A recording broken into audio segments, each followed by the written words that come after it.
ఉగాది పర్వదినాన్ని పురస్కరించుకుని కర్ణాటక నుంచి శ్రీశైలంకి పాదయాత్ర చేసుకుంటూ వచ్చే భక్తుల రద్దీ ఉగాది దగ్గర పడటంతో బాగా పెరిగింది. రాత్రి పగలు అని తేడా లేకుండా భక్తులు నిర్విరామంగా శ్రీశైలానికి చేరుకుంటూనే ఉన్నారు. ఈ క్లిప్లో చూస్తున్నది శ్రీశైలంలోని ఔటర్ రింగ్ రోడ్. ఇటువైపే పార్కింగ్ స్లాట్స్ కూడా ఉంటాయి. అండ్ కర్ణాటక, తెలంగాణ బస్సులు పెట్టుకోవడానికి వేరువేరుగా పార్కింగ్ స్లాట్స్ని అలాట్ చేశారు. రైట్లో దూరంగా కనిపిస్తున్న బిల్డింగ్స్ అన్నీ కూడా గణేష్ సదన్వి. శ్రీశైలంలో సదన్ అన్న పేరు వచ్చిన ప్రతిదీ కూడా దేవస్థానం వారు ఏర్పాటు చేసిన వసతి సత్రాలు.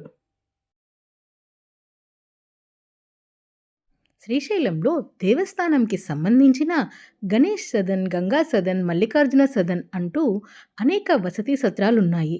దానితో పాటుగా కులాల వారీగా కూడా చాలా సత్రాలు ఉన్నాయి.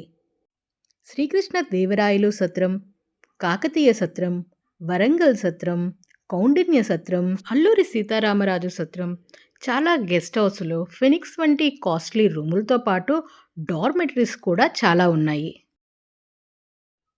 అయినప్పటికీ ఇప్పుడు ఉన్న భక్తుల రద్దీకి ఏమీ సరిపోవట్లేదు. ఈ క్లిప్లో కనిపిస్తున్న ఏరియా అంతా శ్రీశైలంలోకి ఎంటర్ అయ్యేటప్పుడు చెక్ పోస్ట్ ఏరియా. చెక్ పోస్ట్ని దాటుకుని రామయ్య టర్న్ వెళ్తుంటే ఇది బాలశివయ్య గుడి. తెల్లవారుజామున 4 గంటల సమయం, ఎడతెరిపి లేకుండా భక్తులు వస్తూనే ఉన్నారు. దట్టమైన అడవి ప్రాంతం. యూజువల్గా ఈ లొకాలిటీలో ఎక్కువగా ఎలుగుబంట్లు, చిరుతలు, అడవి పందులు తిరుగుతూ ఉంటాయి. కొంచెం ముందుకు వస్తే ఇదంతా కూడా సాక్షి గణపతి దేవాలయ ప్రాంగణం. ఈ దేవాలయం వరకు చేరుకున్న భక్తులు ఎటువంటి ఇబ్బంది పడకుండా దేవస్థానం వారు భక్తుల కోసం జలప్రసాద కేంద్రాలను ఏర్పాటు చేశారు. అదేవిధంగా ఆడవారికి ఎటువంటి ఇబ్బంది లేకుండా టాయిలెట్స్ను కూడా అరేంజ్ చేశారు. ఇక్కడ భక్తులు ఖచ్చితంగా ఆగి సాక్షి గణపతి వారిని దర్శించుకుని వారి గోత్రనామాలు తెలిపి అర్చన చేయించుకుంటారు. గోత్రనామాలు తెలిపి స్వామివారిని దర్శించుకున్న భక్తులను సాక్షి గణపతుల వారు సాక్షిగా ఉండి స్వామి అమ్మవార్లకు తెలుపుతారని భక్తుల నమ్మకం. నార్మల్గా ఈ టైంకి ఇటువైపు వస్తే తప్పనిసరిగా ఎలుగుబంట్లు దర్శనమిస్తాయి. ఇప్పుడు ఉన్న భక్తుల రద్దీకి అవి ఎక్కడో లోపల అడవిలోనే ఉండిపోయి ఉంటాయి. ఇదంతా హాటకేశ్వరం ఏరియా. కర్ణాటకకి చెందిన భక్తులంతా కర్నూలు మీదుగా వస్తూ నంద్యాల ఫారెస్ట్లో ఎంటర్ అయ్యి భీముని కొలను దాటుకుని హాటకేశ్వరంకి వచ్చి హాటకేశ్వర స్వామిని దర్శించుకున్న తర్వాత శ్రీశైలం రోడ్డు మీదకి ఎంటర్ అవుతారు. వచ్చే వారికి ఎటువంటి ఇబ్బంది లేకుండా 24 గంటలు ఇక్కడ అన్న సంతర్పణలు జరుగుతూనే ఉంటాయి. అలసిపోయి ఆకలితో వచ్చిన భక్తులకు ఈ సమయంలో కూడా ఇక్కడ భోజనం చేయడానికి అన్ని వసతులు ఉన్నాయి. భీముని కొలను వైపుగా హాటకేశ్వరం చేరుకున్న భక్తులు ఇక్కడ కాసేపు సేద తీరి హాటకేశ్వర స్వామివారిని దర్శించుకుని ముందుకు సాగిపోతారు.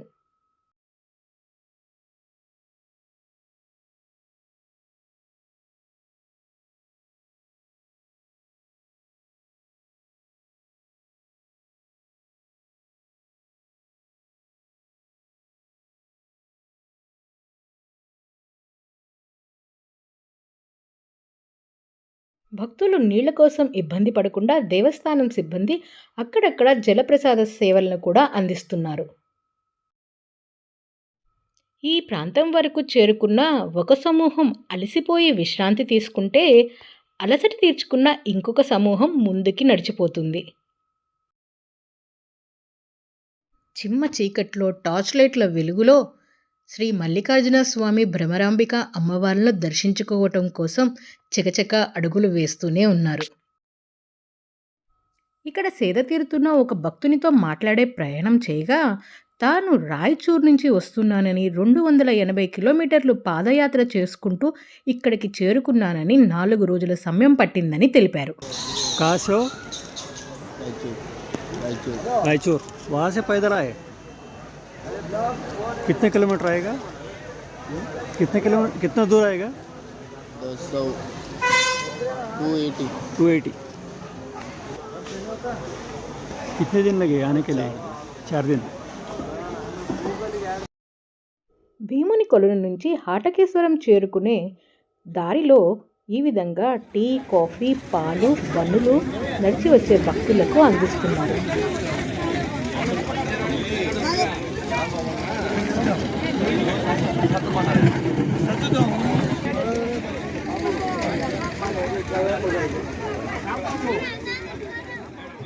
దేవస్థానం వారు, వివిధ ఎన్జిఓ వారు కూడా ఉచిత మెడికల్ క్యాంపులు నిర్వహించి అస్వస్థగా ఉన్న భక్తులకు చికిత్సను అందిస్తున్నారు. మామూలుగా ఇటువైపు అసలు ఎలో ఉండదు. బారికేడ్లు, గేట్లు వేసేసి ఉంచుతారు. కానీ ఈ ఉగాది సందర్భంగా మాత్రమే కర్ణాటక భక్తులు ఇటువైపు నుంచి పాదయాత్ర చేసుకుంటూ వస్తారు కాబట్టి శివరాత్రికి కొంచెం 4 రోజుల ముందు నుంచే కూడా ఈ దారిని ఓపెన్ చేసేస్తారు. కర్ణాటక వారు ఇక్కడ భ్రమరాంబిక అమ్మవారిని వారి ఆడపడుచుగా కొలుస్తారు. కర్ణాటక వారు శ్రీ భ్రమరాంబికా దేవిని వారి ఆడపడుచుగా భావిస్తారట. శివరాత్రి ముగియగానే వారి ఇంటికి తాళాలు పెట్టి పాదయాత్ర చేసుకుంటూ బయలుదేరి ఉగాది సమయానికి శ్రీశైలం చేరుకుని పసుపు కుంకుమ తీసుకువచ్చి అమ్మవారికి సమర్పిస్తారట. కొంతమంది మోకాళ్ళ మీద నడుచుకుంటూ శ్రీశైలంకి చేరుకుంటే కొందరు కర్రల మీద నడుచుకుంటూ వస్తారు. అలాగే మేళతాళాలతో కావిళ్ళు కూడా మోసుకొచ్చి అమ్మవారికి సమర్పిస్తారు.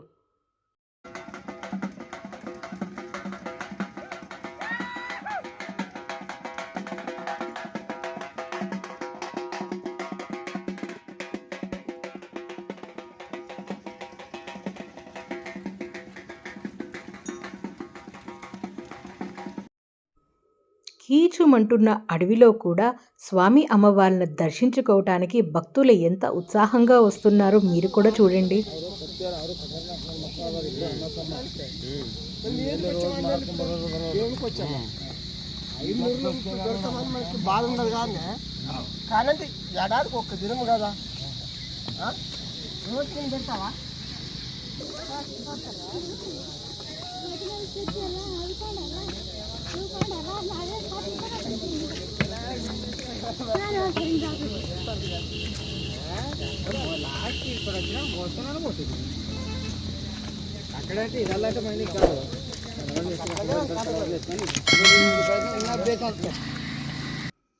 ఈ దారిలోనే ఇలాగా నేల మీద ఉన్న హనుమంతుల వారి విగ్రహం ఉంటుంది.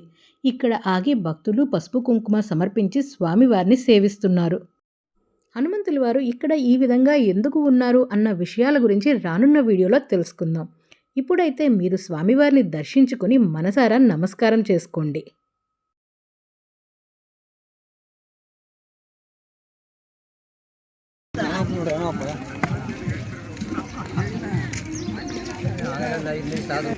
ఉగాది పర్వదినం రోజు స్వామివారికి జరిపే ప్రత్యేక పూజల గురించి కూడా రానున్న వీడియోలో చూద్దాం. మళ్ళీ కలుద్దాం ఇంకొక ఇన్ఫర్మేటివ్ వీడియోతో. అప్పటి వరకు అందరికీ నమస్కారం. జై హింద్.